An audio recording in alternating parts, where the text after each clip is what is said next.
indiscutible.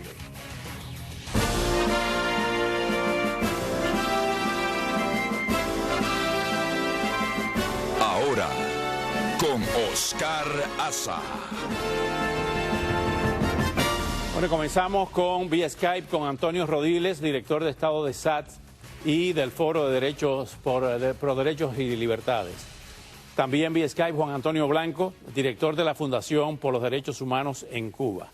Hay un tema que está candente y fue revelado en el día de ayer, que 3 senadores, Marco Rubio, Rick Scott, republicanos por la Florida, y Ted Cruz por Texas, presentaron un proyecto de ley para requerir al Departamento de Estado publicar una lista de gobiernos que tienen contratos médicos con el régimen cubano y que se considera este aspecto como un factor de la clasificación del país receptor en el reporte anual de la trata de personas, por sus siglas en inglés, TIP.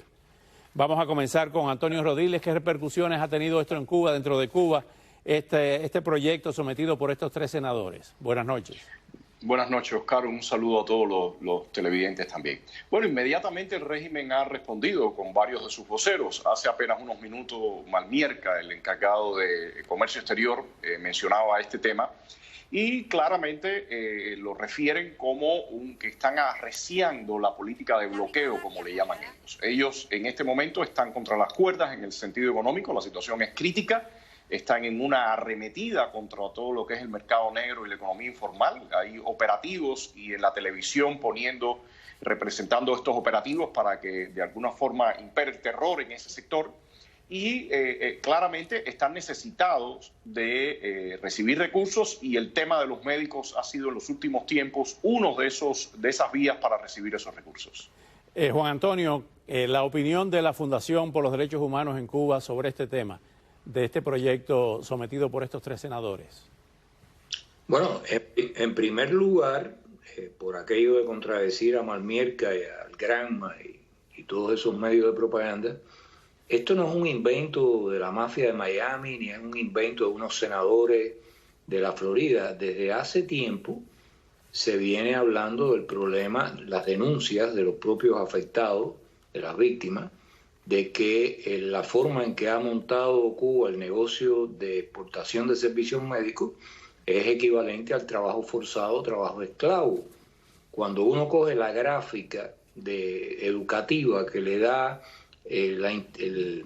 la OIT, la Organización Internacional del Trabajo, a los gobiernos y a las ONG para que sepan identificar qué cosa es trabajo forzado, hay 5 o 7 indicadores y están claramente todos en violación por parte del gobierno cubano, de retención de pasaportes, de retención de salarios, de intermediarios en los cobros, en fin, todo uno por uno lo pueden ver. Y además de esto no es una cosa que se origina ahora porque esté Donald Trump en la presidencia o porque los senadores estos hayan hecho ese reclamo.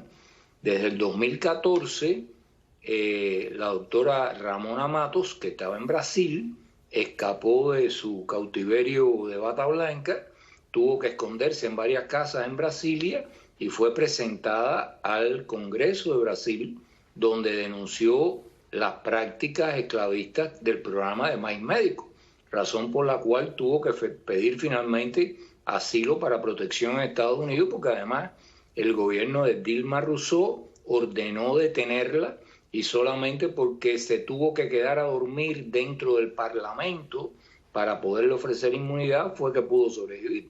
Entonces, resumen, contrario a lo que digan los voceros del gobierno de La Habana, el problema de ellos no es con Donald Trump, ni con la mafia de Miami, ni con estos congresistas. El problema de ellos es que han violado toda una serie de leyes y poco a poco se ha ido estableciendo la verdad. Antes de que todo esto pasara ya había apelaciones, casos, pleitos en las cortes de Brasil por varios médicos diciendo que habían sido sometidos a un trabajo de esclavo. Y eso no tenía nada que ver con ninguna fundación en Miami, ni con ningún senador de la Florida. Y eso estaba pasando desde que Dilma Rousseff estaba allí. Bueno, Antonio Rodiles, hoy se ha anunciado la reapertura, la reactivación económica de la economía, pero con una serie de limitaciones. Todavía no se sabe cuándo reabrirán los vuelos, todavía no se sabe cuándo se permitirá a los cubanos viajar nuevamente. ¿Cómo es esta situación de anuncio, pero sin anuncios, sin especificaciones? Bueno, de hecho, tampoco en todas las provincias del país, Oscar, todas las provincias han regresado a esa nueva normalidad, como le llaman ellos, excepto Matanzas y La Habana.